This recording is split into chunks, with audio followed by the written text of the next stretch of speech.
Good morning again, everybody. Welcome to day 3 of the World Education Summit. I am Sam Friedman. I'm one of the hosts at this year's summit, and we have a very international session lined up for you now. We have Joanne Mohican, who is in New Zealand in the middle of the night there. So thanks very much to Joanne for joining us at this time. And we also have Dr. Benjamin Freud, who is in Thailand. So hoping we can hold the technology together through this session.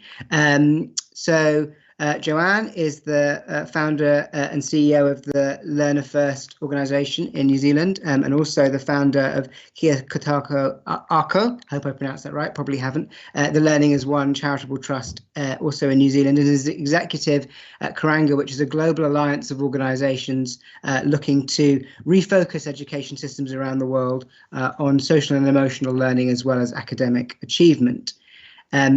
Dr. Benjamin Freud started his career in consulting for internet startups in Silicon Valley, which has had a profound effect on his outlook on education, innovation, and entrepreneurialism.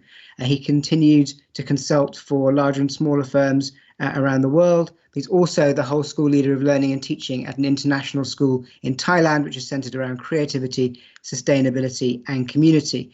Really looking forward to what they have to talk to us today about, a curriculum of kindness. Once the presentations are finished, we're going to have 15 minutes for questions and answers at the end. So please, for those of you who are watching, do put your questions into the chat function, into the question and answer function of the app and the stream during the presentation, and we will get to those questions towards the end of the session. But I am now going to hand over to Joanne to kick off the presentation. Thank you very much. Tēnā koutou, tēnā koutou, tēnā koutou katoa, ko Joanne Mohican tuku ingoa, ko nai tahu, ko Ngāti Mamoe, and ko nai tahu te iwi. I just introduced myself to you in my native tongue, which is Māori. I'm sitting here in Aotearoa, New Zealand, my homelands. And I'm really lucky because I'm actually sitting on my tribal lands, the Ngāi Tahu lands. Unfortunately, I did have to buy it, but I'm really lucky to be here. And I just wanted to acknowledge the land that you might be sitting on tonight, today, this afternoon, this morning, wherever you may be in the world. And just to acknowledge the people who have gone before us, who are here today and who are going to be coming in the future. It's just to take a moment to acknowledge all of the people in the world and the challenges and the things that people are going through today. I just want to say that today that we're going to be basing a lot of the work on work that I've been doing over the last 35, 40 years in my life. It gives my age away, but based on a series of research, years of practice in the field of education, years of thinking about what works for kids and how do we know what's important and why we're working together. When we were asked to do this session here at the World Education Summit, I thought, what could we do a little bit different? We're on the paradigm shifters stage. So I thought, I just don't want to do this on my own because that's how I don't tend to work like that anymore. So I reached out to Dr. Benjamin Freud, and I just want to pass over to him because we decided we would do something a little bit different today, and we're sharing the session together. So I'd like to pass over to Benjamin to introduce himself. Thanks, Joanne. Really excited to be here. And we did want to do something different. And this is the first of 2 parts of our presentations. And you'll see that we want to take these presentations, these talks, plant seeds of ideas, but also take action and leave space for action to happen afterwards so that there is traction. And it's not just talking heads at you, bringing in just more ideas. I've had a great introduction. Thank you very much there. So I don't need to add much more. One thing I did want to point out is if you read this CV, there's a very heavy academic focus. And in spite of that, or maybe because of it, I'm not sure. But I do think that opening up to other ways to give to the world is going to be very important. And this is where the frame of thinking comes from. This is our website, coconut-thinking.design. We've got a podcast there, a blog there. Joanne was kind enough to be one of the guests on a very exciting episode, so I really encourage you to check that one out. Thanks, Benjamin. So today we're going to talk a little bit about contribution and how does that build up to kindness and how does that help us with our curriculum when we're thinking about that. And people sort of talk to me about contribution and say to me, isn't that a little bit altruistic? And does that make it really, how do we get that to make a difference? But for me, I'd argue that's the most equitable lens we could look through education. I think for me, it's about if we give every learner the chance to succeed, then we can add to the world and we can add to it in their way. And I believe that we can really experience the greatest sense of success once we learn how to learn, and then we can start to see how we can contribute back. And we can really actually make a difference with our learning. We see a purpose to our learning, we see a reason why we're doing it, when we can feel connected to each other, and we compare that knowledge with competencies to really learn and return. So we actually see a point in what we're trying to do. And I think, when I talk about this a lot, I say the very best outcome we can hope for doing any of our learning is that we can add to people's lives in a way that makes a difference. And I talk a little bit about collective cognition. When we start to work together, we start to create a new way of being, or collective consciousness, when we start to create and swirl new ways of being together. It creates a new way of thinking, it creates new knowledge, and we're starting to add to each other's lives rather than taking away from each other's lives. So what does it really take to contribute? I think when you're thinking about contribution, people sometimes think we have to save the oceans and that's the only way we can contribute. We have to do something really big. Well, I want to challenge that concept and really think about, if we want to contribute, it can be just as much as getting out of bed in the morning. That might be our contribution because we're not going to take up too much space in the day. It can be tiny all the way to really massive and doing a really big thing for the world. It doesn't matter as long as we're choosing to contribute something to the world. Now, to do that, we have to know what it means to succeed. And that's part of our job as in the education system, is really thinking about how do we help people succeed and how do we redefine what success looks like so we all can feel successful, so we can learn to succeed. In most of the systems that I've worked with, and there's been about 10 or 12 systems I've worked with across the globe, there's been about 4 or 5 outcomes that pretty much every system ends up coming to sort of think about. First one is really thinking about, as humans, we really want to know, who are we? We want to understand, where do we come from and where are we going with that? Do we really know ourselves? Next one is really, can we connect with ourselves, our land, our people, our reason for learning and our reason for being? And do we know how to learn and can we connect to that? Next one is around knowledge. Never discount what we need to learn. We need to understand what it is we need to learn and know how to learn it. So knowledge is critical, but it's a piece of the pie. It's not the only thing we need to think about. And then the last one is the competencies around how do we access our learning? How do we do that to spark and create and communicate and make that knowledge happen? And then we can contribute in our own unique ways in the world. So what I've done is I've developed all this together and created what I call contributive learning, and I'm calling that learning to add to the world. Benjamin, do you want to add anything at this point? Yeah, I did. I wanted to ask you a question. You use a lot the pronoun we. How does this shift our thinking in terms of going from the I, the very individualistic way of looking at school and education, to the we? Where's that real shift? How fundamental is it? And what does it mean for us? It's a really huge change for us because I think, from my perspective, I come from an Indigenous way of believing and thinking, which means we're a group consciousness. We think together about what's best for we, not what's best for I. And I think once we start thinking like that, then we're actually looking for how do we all contribute to a whole and what makes it good for all of us rather than thinking about what makes it good for me.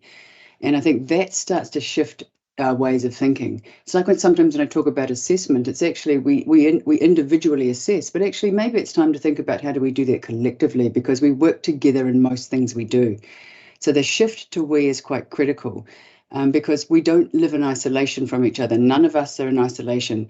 Trees don't live in isolation. Humans don't live in isolation. Nothing lives in isolation from each other. So we're all connected in some way. So when we think about contribution, it has to be as part of a huge ecosystem, a global ecosystem, a universe. So we're starting to think like that. So I think that's a really good question to really start to ponder on.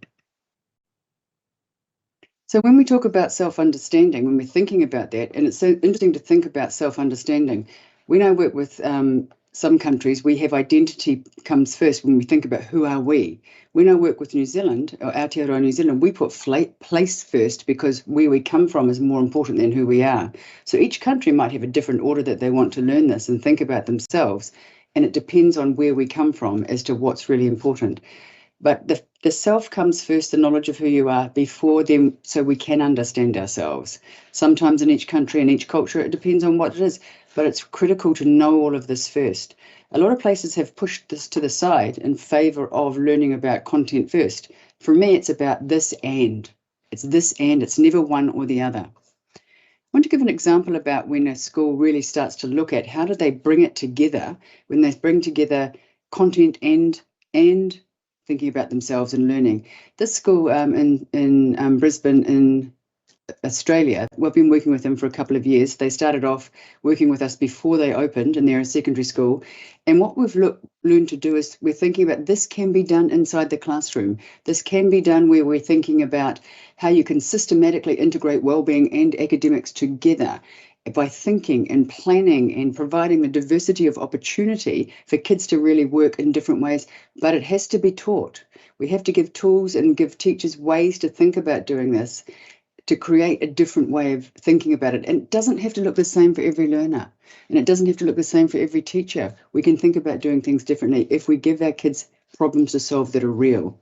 So this school, they've started by looking at the learning progressions that I'll share with you in a minute around self-understanding. But listen to what the kids say and the teachers say about their learning.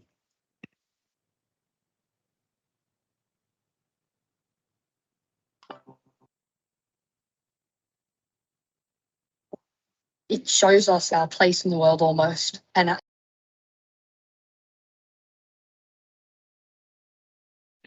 it's really about you and developing yourself so that your learning and your schooling experience is better.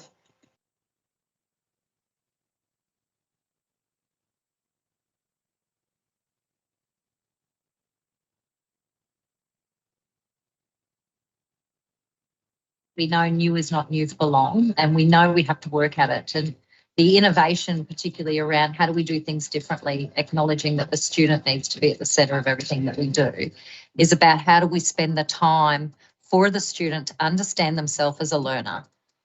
When we talk about learning partners at Brisbane South, we're really talking about students as learning partners, parents as learning partners, teachers as learning partners, and then we have our community partners. We have multiple ways that we engage our learning partners here at the college, things like learnerpreneur, student-led conferences, making masters, and also the way our teachers engage them day to day within the classroom. Our learnerpreneur program works around students understanding themselves as learners, but developing those competencies and understanding what it is to be a critical thinker. What is it to be a communicator, to be a collaborator? We unpack all of that, and students themselves design the program for them as to how they're going to develop and become confident throughout their course of school. I understand myself more, and so I get to put my own ideas into my work. As a learnerpreneur, I've been able to find goals for myself and found who I'm going to become in the future, or who I want to be in the future. Student-led conferences allow students to take time to really share and celebrate their learning across a period of time with their parents. The parents are the audience for the student-led conferencing, and it's listening to student voice and celebrating their success. My presentation was about mostly how I fit into the world and what my place is and how I can make the world better and influence others to do the same. I got experience about how I learn, and I shared my knowledge to my mum and my teacher, so I really enjoyed it. And I think just to sort of synthesize what the school is doing is that they're getting the children to really understand who they are, so that then when they're doing their learning, they can articulate that, they can describe it, they can say who they are as they're doing their learning. And they've called it learnerpreneur. So they've got the entrepreneur concept where they're actually doing the innovation as they're going along. So I think watch this space as the schools are starting to really take hold of the whole concept of that. They can actually create their own learning pathway. The agency of the student is coming through. And I think when we look at the OECD report on the youth engagement and how that we're looking for the youth voice to come through, this is the kind of work that we want to see happening across our school systems. So let's have a little bit of fun, shall we? Let's have a look at one of the learning progressions and see what are these kids using to actually help them to be able to talk like this and to think like this and to become like this. We've got some learning progression that's on the screen. You can have a look at this, and if you want to have a contact me, these are available for you to have a look at. And it talks about how we're moving across on a concept from sort of getting started to Geared for Success. Now, I am absolutely not wedded to those headings, so please don't get hung up on that. What we're looking at is where do we start and where do we move to? And on different times of our lives, we go up and down these things depending on where we are. They're not age bound or time bound. What it is a talking tool to help us figure out different parts of us and when we're starting to be where we are at different times in our lives. So what I would like us to do now is just to have a little bit of a think about who are you and where are you in your space at this particular time, and maybe where are you from and how does that affect you?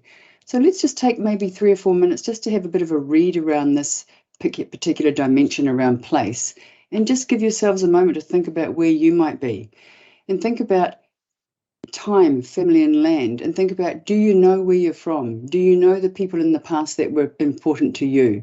Do you know about the history of your community? All the way through to, do you know your story? Do you know where you come from? Do you know how the experiences of your life have made you who you are? And do you know the big question of why you matter to other people and why people matter to you? Do you know that you're proud of your history and who you are and where you're going? Do you have all of that and can you articulate that? And if you do, can you think about how do you know that's true? What evidence do you use to really help you understand that about yourself?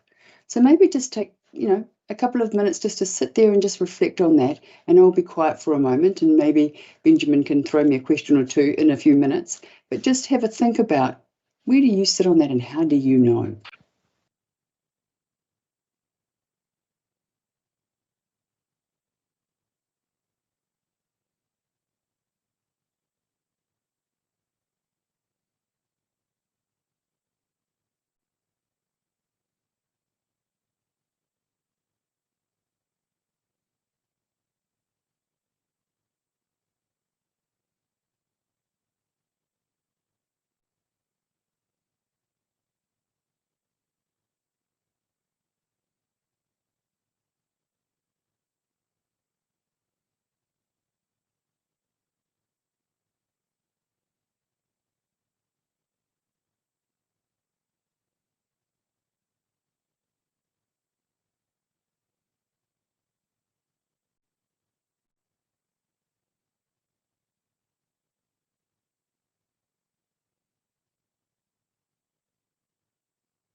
Of knowing where our history is, where we come from, our place, our family. It's a lot about appreciating what the land and what past generations have created to give to us. And of course, because we're talking about contribution and creating curriculum of kindness, it's about just that giving back. How do we move away from the more extractive models that we have in terms of mentalities, ideologies, ways of living, to ones based more on reciprocity? And specifically, what could that look like in the classroom? I think some examples of that are, I'll come and show you some examples. Like I can talk about in New Zealand at the moment. It's really exciting because we've just released the new histories curriculum, and the Prime Minister just released it last week. And what it is about everybody being able to share their own stories. So hearing the stories of what has gone on in the past allows us to start having that start to happen. So I think what it is about being able to start talking about what is the history of each of the land, and having each different group of people who have lived on that land being able to share those stories. I think what happens is a lot of lands, people only hear one story of the group of people who've lived on the land, and that ends up starting to create the tension that we see in the world sometimes today. And what that starts to do is to start to alleviate the pressure by actually sharing those stories, understanding all of the stories. How did the history happen? Why are we where we are today? And how we can connect that to make sense of where we are, to start making sense of the future where we're going. And so I think in the classrooms, it's about having tools like this where we can put these down on the table and start to talk about it. So where do you come from and how does that relate to me? What does that land mean to you? What is your story about that land? So it's about having those really rich discussions with each other that really enables you to start having these meaningful moments, which actually start to unpack some of that dense history that we may have across the globe that we've not talked about before. So it's going from where do I come from to where do we come from as well. Yeah, it is. So it's about starting off knowing where you come from, joining it together with where we come from, and then becoming much more united around the stories of the past to create the future. So I think you've had a bit of time maybe to have a look about that and think about where you've come from. Now, when you're thinking about assessing something like this, there's no way you could use a standardized test to even think and consider about this. So what I think about, when people talk about how do I assess this, I look at this and think, the way you assess this is you say to children, where do you think you are? Why do you think you're there? Who would agree with you? Who wouldn't agree with you and why? And so you start to get kids to be evaluative in the way they're thinking about their own development, helps them to start thinking about where am I learning at? What do I need to do next? How can I find out about my own experiences? How do I find out about my history? So you're starting to move children along in experiences. An example of what we can do when we're using these tools to make it much more unique to different countries. This one was for a New Zealand version. You'll see there's a lot more Māori language in it, which is interspersed in the English. And then what we do is we start to create a much more detailed space for your own different countries. So tools can be modified for different countries, but all we're trying to do is to really start getting people to really think about who they are. I'd just like to share a short video of what's come out of the New Zealand histories where we're talking about our place. A lot of the time when I talk about self-understanding or connection, people throw at me, well, how does this connect to science? Or how does this connect to social studies? We can't stop talking about teaching content. Now, I don't say we can't, content, it's hard to teach kids about no content at all. You can't teach about nothing. You've got to have something and some context to be teaching in. So what we try and talk about is like, what is the context by which we learn? So how do you learn about yourself, your history, who you are, where you're from and where you're going? And how do you connect it to different things that have happened in the history of the people whom you're teaching? How do you get it to look like the kids you're teaching? So here's some examples, and here's just a little really short example of what some of the videos that Aotearoa New Zealand have created to show what some of the ways we can do that.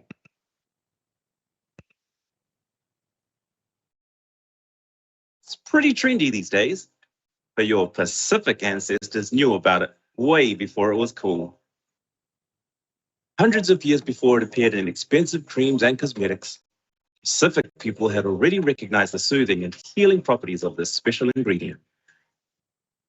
Traditionally, coconut oil was skillfully extracted and prepared to nourish skin and hair, treat cuts and mosquito bites, and to use in healing massage. Women even infused the oil with local flowers to create natural fragrances. Now that's what you call a beauty influencer. Your Pacific ancestors were science innovators from way back, studied science at school and carried their legacy into the future.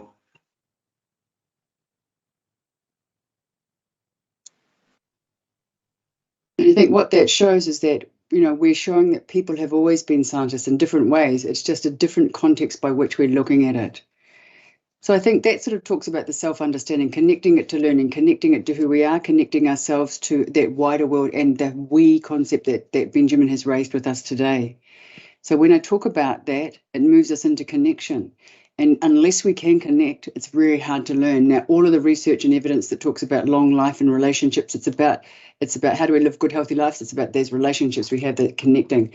I talk about connection as even more than that. It's about the environmental connection, our relationship to the land, our conceptual, connecting to our learnings, our universe. How do we connect to the whole of humanity and the world? It's all of the ways in which we connect, and that is critical as part of our learning.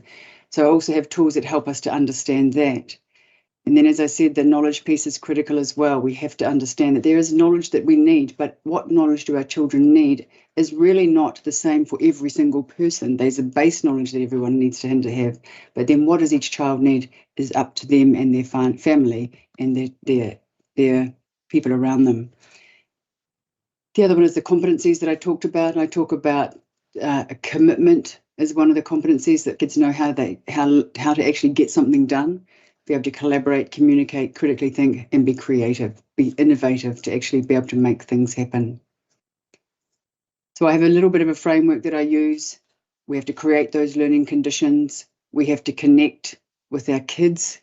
We have to design a contributive curriculum, or as Benjamin talks about, a curriculum of kindness. We have to have that authentic assessment that actually shows kids the direction that they're going in. We have to have that proven practice, and I talk about evidence-based practice to moving to practice-based evidence. So we go from what we know research shows us about around the world that works, and then we go to that practice-based evidence where we look into the kids' eyes and is it working for our kids in front of us? And then we move to that collaborative moderation where we're sharing across the world, is what we're doing working, and how do we make sure that all of us get access to that amazing knowledge? And then quite simply, it's that integration of academic and social and emotional learning. It's that knowledge, what do our kids need to know and what's the curricular content? Then who are my students?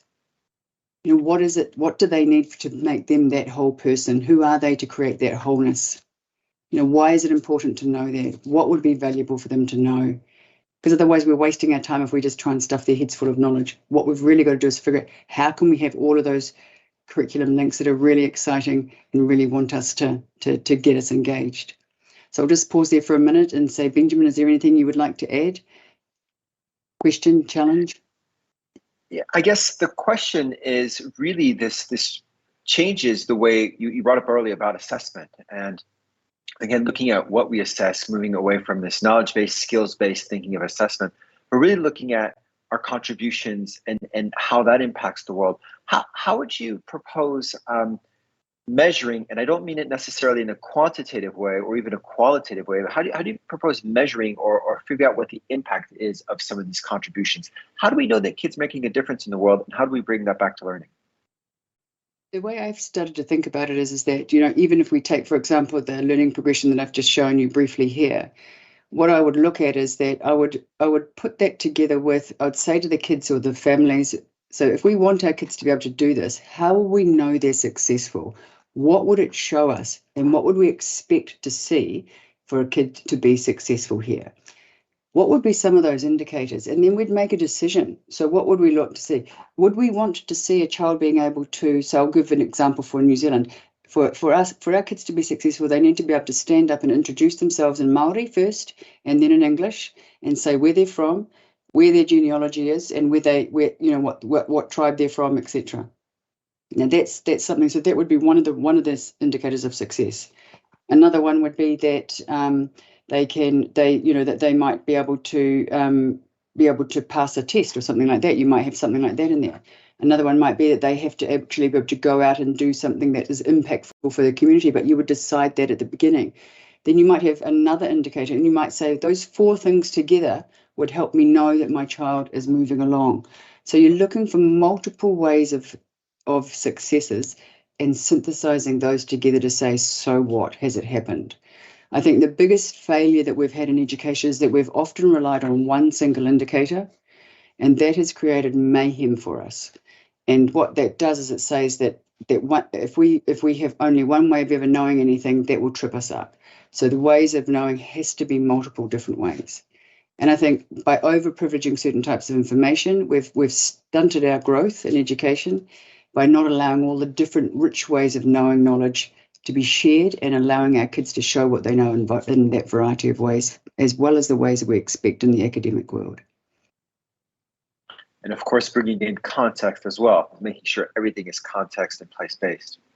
Absolutely. And I think, this morning I was on a panel, or it was last night or yesterday, I'm not sure what timing it was for you guys or wherever people are in the world, and we're talking about the future of education. And it was quite amazing, really, because most of the people would think we'd start talking about technology and those kinds of things. But actually what it came down to, Benjamin, was that we really just sat there and talked about humans and humanity and the importance of the connection and the importance of the fact that communities know what they need for their kids. And for so long, we've not given that energy or their power to the communities to make those decisions. And if we do that, we've got so much more chance of success, because then their responsibility and accountability and ownership is owned by the people. And we've got multiple examples of successes across the globe of when communities have ownership of the learning and the ownership of their impact, we see huge change. It's been really arrogant to think that we can't do it ourselves, or that communities can't learn and create outcomes for themselves. I think we've come to the end of our time for their session. So I'd just like to say that come and join us for the next session. It's at 6 p.m. Tonight for you in where you are, and we'll look forward to seeing you then. Benjamin's going to take us through an actual activity where we start to sign you up to do some contributing to the world. So I'll pass that to you, Jonathan, Benjamin, to finish up that conversation. Yeah, I'd just like to emphasize that really it's about taking action. And Joanne and I decided to do this together because it is about the we, not about the I. And now it is going to be about bringing that we to an even bigger circle. And it's about taking action, not just listening, not just getting things here and having it dissipate. And we invite you to come and join and see how we're going to plan that. And this first session was more about a little bit about the theory, and the next session will be a little bit about the do. So we're really excited to invite you to that, and hopefully you'll join us for that. But stay on now, and if you want to ask some questions, we're happy to have a little conversation with you. Thank you very much, Joanne and Benjamin. That was really interesting. And if people do want to ask questions, please put them into the chat, the Q&A in the stream. One question I had, I'm sure there's lots of teachers watching, certainly my experience of the system in England, this is so different from the way we think about education, because we are very focused on knowledge-based curriculum and sort of test-focused outcomes and so forth. How can a teacher in a sort of normal school adapt some of these ideas when it feels so different to what they're being asked to do, I guess, perhaps by their school, perhaps by their system? I could feel that, because I had that very same conversation yesterday with somebody from the UK. And it's about finding the gaps between in the hedges. And certainly it's very difficult when you're in an exam-based system to move towards different ways of looking at things, and when you have state mandates, certainly. But there are ways to get into this in terms of deeper learning, in terms of doing these projects and actually applying what you're learning to context. And I think that's going to really open up doors, again, for being able to have that embodied learning piece. And it's just about finding those opportunities. And it takes a long time, and it takes a lot of work, and it takes a lot of support for the teachers. That's clear. In the primary years, it might be easier. But even in an exam-based system, I would propose that the deeper learning happens when we know where we're coming from, when we can say, for instance, geography, we connect it to history, which we connect maybe to geology or chemistry or whatever it might be, and have bigger experiences that bring everything together to understand that place and, of course, the content and how it applies. And I think I can add to that too. I think, Benjamin, in the schools that I've been working with, we've been able to show success on the current system requirements, which are standardized tests. So in Australia, they've got ATAR, which they have to have tests for, and they have to do the A to C data. There's also in the states where I've got a team of people working on this as well, they have to pass their state standardized tests. So I'm adamant that we don't fail our kids by letting them fail in their current system. They must still be able to be successful in the current system. So what we do is we start to synthesize together by bringing the tools in that help bring that together. So we use the learning progressions, which then allow for self-understanding as well as academia. So it's an objective from the curriculum. It's an objective from being well and self-understanding and connection. It's tied together so that the learning becomes relevant. So it's not just about content, it's about who we are at the same time. And it's, as Benjamin said, it's finding those gaps in the hedges to make it actually meaningful and exciting and interesting, so the kids actually get encouraged and they want to come to school and do that learning. I like that idea of gaps in the hedges. It's a good metaphor, I think, for a lot of the content actually we've had at the summit this year, which doesn't necessarily fit in with the way that countries think about their curricula or exam systems. One other thing I was really interested in listening to you talk about place, particularly. Do you think there's a difference moving between countries in the way that you'd apply that framework or that in terms of place? Obviously, countries like New Zealand, Australia, Canada, America, to a degree, have a sort of similar history around indigenous peoples and colonization. In the UK or other European countries, it's often a bit different in terms you don't have those same kinds of relationships with place. Do you think that affects the way your framework applies?